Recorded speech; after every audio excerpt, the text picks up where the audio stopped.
everyone. Director Doug here once again, and we have a special guest in studio today. We have the fellow that plays the character Chris, who does reception and answers the phone at the Discovery Mountain Hospital. And Chris kind of has an amazing story, and we're so happy that he's involved with us here at Discovery Mountain. And Gene and Steve are going to pepper him with some questions, so you get to meet the person behind the character and get to see what he's like. So, Gene and Steve, why don't you take it away? Thanks, Director Doug. Easy, welcome to the studio. We're so glad that you're here this morning. It's an honor. It's so great. So you are Easy Cleghorn is your full name. And, you know, well, actually, you and Director Doug became acquainted first on Facebook. And, you know, what I think is really neat, Easy, and what I'm excited that our listeners get to learn about you is you started listening to Discovery Mountain, and you are blind. And so what we did is, after the friendship was established with you and Doug primarily, and the rest of us got to know you, is we said, hey, we have a lot of kids who write in and ask about characters in Discovery Mountain that have disabilities. And we said, hey, I wonder if Easy would be interested in playing a blind character. And here you are. Here I am. Yes. Yep. The moment has arrived. And so thank you for sharing with us a little bit more so we can get to know the person behind this character, Chris. I'm excited. So, as we pepper you with questions now, what is your regular job? Well, at the moment I'm transitioning. I taught school for almost 7 years, and then I worked for an eye doctor, which is really funny. The blind person worked for the eye doctor. I ran all of his social media accounts, and a lot of things have changed in the last couple of months. So I'm kind of in transition of deciding where I'm going to go and what I'm going to do, and just figuring out what's going to come next.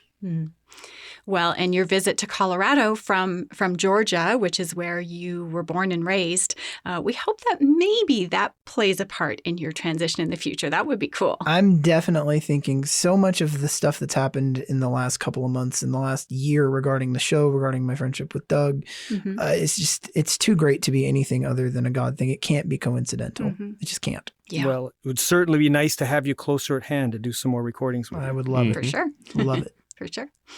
Well, and as Director Doug mentioned, you play a character called Chris. And Chris, when we first meet him in the mini adventure, you know, the characters he's interacting with don't know that he's blind. So talk to us. How are you kind of the same, and how are you opposite from this character, Chris? I don't know when someone first meets me, honestly, if it is blatantly obvious. I've never actually asked, but I've had many people over the years say, I just forget that you're blind, which is the effect that I guess I'm always trying to. I don't look at it as any kind of a hindrance in any way. And it has to do with, I think, the way that your parents raise you. Because my mom and dad, my mom more than anybody, and my grandfather were just like, it's not going to be an issue. It's not, you're going to go to college, you're going to get a job, you're going to do the things that we expect you to do with all the love in our hearts. So what it meant was, I think, I don't think it's something that becomes a big deal after 30 seconds. Some people are like, what do I do? What do I say? And then I hope it just kind of fades because it's not something that is defining. It's not even annoying. I wouldn't change it if I could. I enjoy it. I like my life. Awesome. I love that. So what's your favorite food? Well, I'm from the South, so we fry everything. But I'm going to be as cliche as just about everybody else. I like pizza. Yes. I like fried chicken. I like steak. I mean, again, we're South, so mashed potatoes, things like that. Mac and cheese. I have the palate of a 5-year-old, like to the point that I buy supplements so I don't have to eat vegetables. But if I had to pick pizza or fried chicken or steak would probably be my answer. Okay. Steak probably being the first. Oh, okay. Okay. Yeah, we've said for a while, and we have to remember this, we have to modify this question to, besides pizza, Exactly. what is your Besides favorite pizza. food? That's why I said pizza. Yeah, I love it. That seems to be the favorite. It really does. Yeah, pretty universal. So Easy, you grew up as a Christian. You've already talked a little bit about your mom, your grandfather, your father. So growing up Christian and as your walk as a Christian man now, what's a Bible verse that's meant a lot to you? Well, as cliche as it might sound, John 3:16 is to me the entire gospel in about a 30-word or however many words it is verse. It just captures everything. It is the essence of everything we believe. Everything. And I don't think that's cliche at all, because it's a powerful verse, and it's well loved for that reason. Right. Yeah. Beautiful. And when you're in the South, it has to be read out of the King James. Of course. Right, of course. Yes. So, when you were a kid, what did you want to be when you grew up? Oh, goodness. I started singing at about 18 months old. Was the first time I was ever on a stage. Got to do a lot of really amazing things at a very young age with that. If my mother hadn't said, you're going to go off and you're going to finish your regular education, and we might have done that as a career thing very early. So that was my first big thing. And then when I hit about 14, I knew I wanted to go into education. I wanted to teach choir originally. God had other plans. I went off and studied it at a private university, and then that plan had to change. Ended up working in the classroom, as I said, for a long time. So I got that dream, got the dream to actually do music. Also, even without the degree, they still gave me some incredible opportunities. And so by the time I was a teenager, I pretty much knew I wanted to do something musical, and I still do. I don't know what's going to happen with that next. I'm talking to some people in Tennessee where all the the music-based stuff is. So, I've had my career. I'm trying to see what the next chapter of my career is going to be, but so we'll see. But I knew I wanted to do music at 18 months, and I knew I wanted to get into education at about 14. Wow. Now, did you grow up in a musical family?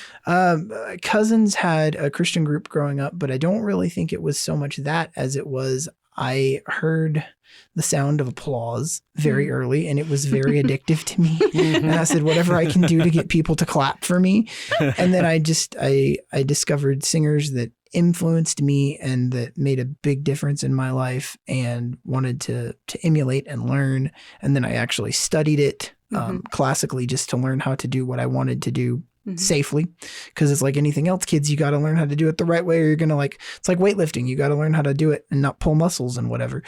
So, yeah, it was very important. My mother was the most musically diverse person. I mean, I heard the contemporary modern stuff that my brother, who's 12 years older than me, was listening to. And then I heard opera and Sinatra and gospel music and country music. I mean, the cliche answer when someone asks you now is, what do you listen to? And they say everything, but it's my honest answer. It's even if I didn't like it in the beginning, in the end,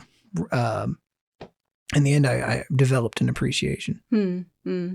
That's really neat. So music just really spoke to you. I did. Yeah. Yeah. A cousin back in the 1930s, his name isn't on the copyright, but he actually wrote "You Are My Sunshine." Oh, really? A friend stole it, and he never got the credit, but he wrote the song. Yeah. Really? So that's a cool little musical tie-in, I guess. Yeah, absolutely. So I think it's a generational thing, maybe. I don't know, because some of the family can sing, some of them can't. Yeah, interesting.